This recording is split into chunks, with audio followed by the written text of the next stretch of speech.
Well, if you have given yourself enough practice to write daily, not weekly, not weekendly, well, as authors, we are allowed to invent our own words.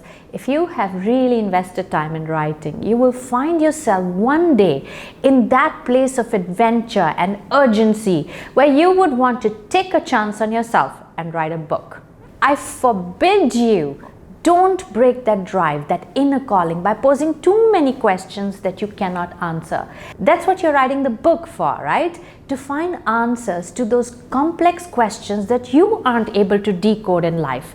Don't kill the spirit of the writer by asking yourself, but what will I write about? But I still haven't figured the whole story, and so on.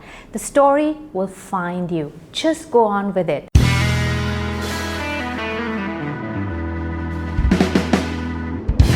The story is not found in this hustle bustle that you have surrounded yourself in.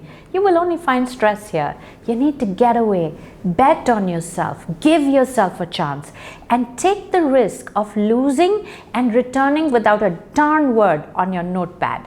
But then, what exciting plans do you have to stay back for? Well, here is what I do. I take 10 days off. I either lock myself up at home or I go somewhere to write my books.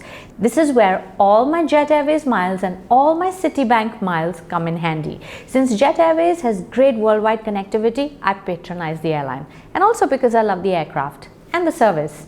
And I collect great miles. So getting free tickets for my writing getaway becomes easy on the pocket. Because you see, when you're on a 10-day break, all expenses add up, especially if you're a motivational speaker like me, whose income is classified in the daily wage earner category. And then my Citibank miles help with the hotel bookings worldwide.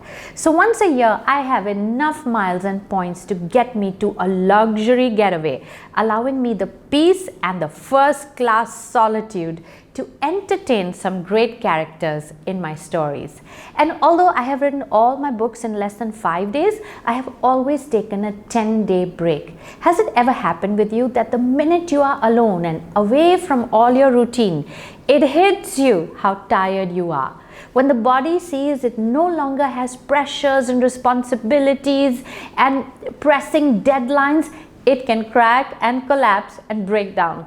Well, I feel like that all the time. When I'm home, I sleep 2 hours, sometimes 4, and if I'm lucky, 6 hours a day. And on my travels, especially in places where the network is poor, I have the luxury to sleep in.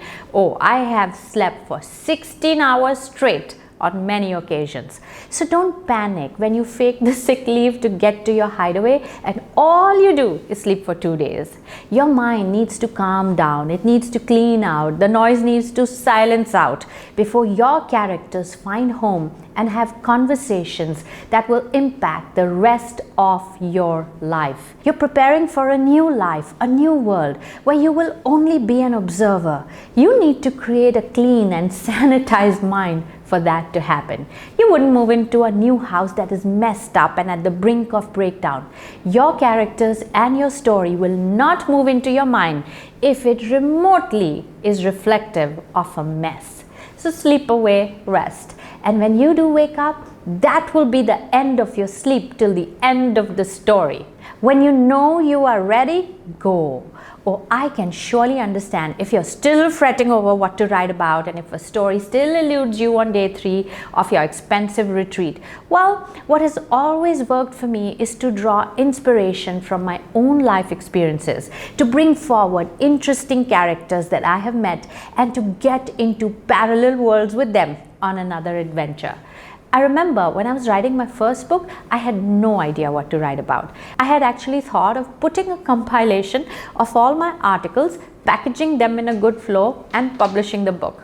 And then I remember one night I sat down to write and I thought I could write about a trip that I took to the Netherlands. And that is the story, by the way, of my first book, I'm Another You. Writing the book was actually a big closure for me.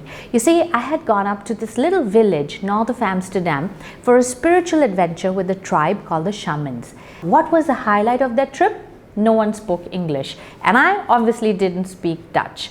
But the 2 weeks that I spent there changed my life.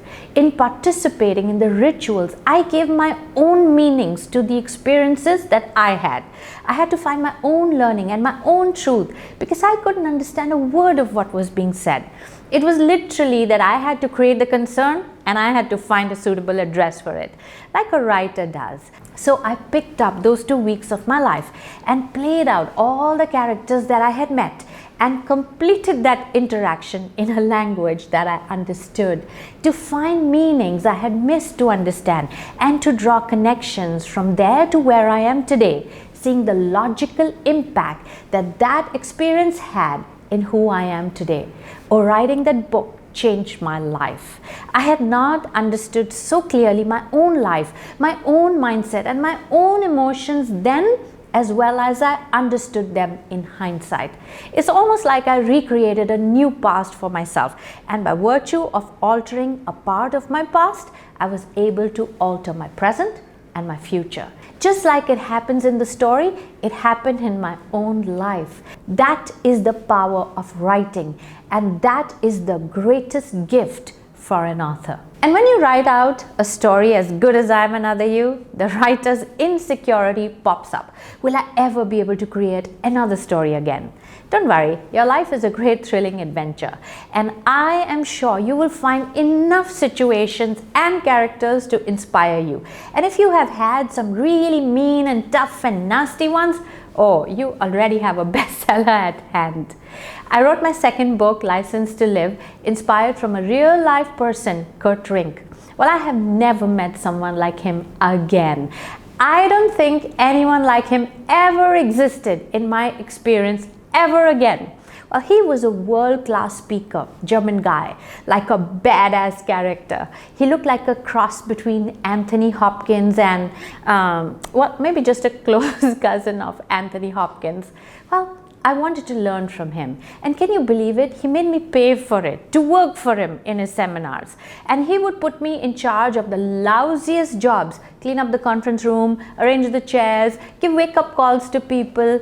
And there was one such event where he wanted me to wake up the keynote speaker who was sleeping out in the tent by pouring a bucket of water on him. Kurt Rink told me, pour a bucket of cold water on him and wake the bugger up. Well, I did it very respectfully the next morning with a cup of coffee. He was a keynote speaker, right? And that is no way to wake anyone up. And Kurt was so mad at me for not following his instructions that he fired me. He said if you can't do what is told, just because you don't understand something is screwing up a job. He said, why couldn't you just say you wouldn't do it and instead go behind my back and do the opposite of what I told you to do? Well, his ways were very strange, but that is the angst of every leader and senior and coach, where people pledge to follow him, they pay to follow him, and then do just the opposite of what is told. Well, I needed to get into a parallel world with Kurt Rink and understand him. And in writing License to Live, I understood such a brilliant human being behind that brash behavior. Almost that in my writing, I revealed his true identity of someone who really wanted to make a difference in his un-Zen-like ways. I have written in my book, How to Write a Book in 8 Days, the source of all ideas of my books. And maybe that would serve as an encouragement to you that your next story has already visited you in your life. You just have to decipher the character and spot the event. And lo and behold, you have a story that will not just inspire the world, but redefine yours.